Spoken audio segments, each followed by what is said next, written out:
انسان دنیا میں نہ اپنی مرضی سے آیا ہے اور نہ اپنی مرضی سے جائے گا، تو بیچ کی زندگی پھر کس طرح سے وہ اپنی مرضی کے مطابق گزار سکتا ہے۔ تو الغرض انسان کو اپنی زندگی کے اندر جو شرعی احکام ہیں، جو شریعت نے بتایا ہے، اس کے مطابق ہی زندگی گزارے گا تو تبھی انسان کو کامیابی حاصل ہوگی۔ ہم مسلمانوں کی ایک بڑی تعداد ہے، چاہے جوان ہوں، چاہے بڑی عمر کے حضرات ہوں، تو دین سے دوری جو ہے وہ ان کے اندر پائی جاتی ہے۔ شرعی احکامات کے جن کا سیکھنا ان کے اوپر ضروری ہے، ان سے نابلد یعنی ان کی معرفت تک، معلومات تک نہیں ہوتی، اور جب معلومات نہیں ہوگی تو انہیں کس طرح سے ہم درست ادا کر سکیں گے۔ 2-3 مثالیں وہ آپ کے سامنے عرض کروں گا کہ ایک نوجوان تھے جن کی عمر تقریباً 20 سے 25 سال ان کی عمر ہوگی، تو بالغ تھے۔ ان سے پوچھا کہ دعائے قنوت کون سی نماز کے اندر پڑھتے ہیں؟ تو انہوں نے کہا کہ دعائے قنوت 5 نمازوں میں پڑھتے ہیں۔ ایک اور شخص سے پوچھا کہ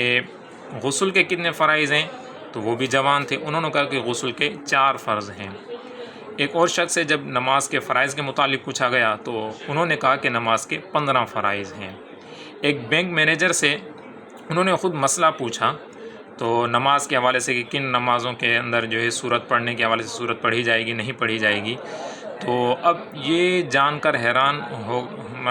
ہونا پڑا کہ ایک بینک مینیجر ہے، دنیاوی تعلیم ان کی اچھی ہے، لیکن دینی تعلیم، اور دینی تعلیم ایک یہ کہ ہائی لیول کی بھی نہیں بلکہ جو ضروری ہے تاکہ جس سے نماز درست ہو سکے، وہی معلومات ہمارے ایک اتنی جو دنیاوی تعلیمات اتنی حاصل کر لی، لیکن جو ابتدائی جس سے ہمارے نماز درست ہو سکے وہ بھی انہیں اس چیز کا علم نہیں تھا۔ تو اس طرح سے بہت سے لوگ ہیں کہ جنہیں جو ضروری چیزیں ہیں وہ بھی معلومات نہیں ہیں۔ تو اصل تو جو ایونٹس ہوتے ہیں کہ جن پر عوام آئے اور علماء ان کو سمجھاتے ہیں، جیسے کورسز کراتے ہیں، ایک تو ان میں بھی نہیں آتے، یا جیسے جمعہ کا ایونٹس ہے اس پر بھی بہت سے لوگ اس وقت آتے ہیں کہ جب خطیب حضرات خطبہ شروع کرنے لگتے ہیں، یعنی پہلے جو بیان وغیرہ ہوتا ہے وہ کمپلیٹ ہو چکا ہوتا ہے، اسی کے اندر ہی عام طور پر مسائل وغیرہ یا جو دینی معلومات ہوتی ہے وہ بیان کی جاتی ہے، تو وہ اس وقت آتے ہیں کہ جو بیان وغیرہ، جو مسائل وغیرہ وہ کمپلیٹ ہو چکے ہوتے ہیں۔ تو ایسا ہرگز نہ کریں۔ شروع میں ہم سن چکے ہیں کہ دنیا میں ہم نہ اپنی مرضی سے آئے ہیں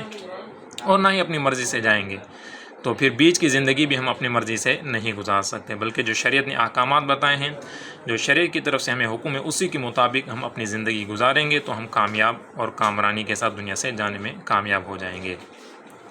تو غسل کے جو فرائض بھی بتائے 4 فرض نہیں ہیں بلکہ اس کے 3 فرض ہیں، اور نماز کے بھی 15 فرائض نہیں بلکہ نماز کے 7 فرائض ہیں، 6 شرائط ہیں اور 7 اس کی فرائض ہیں۔ تو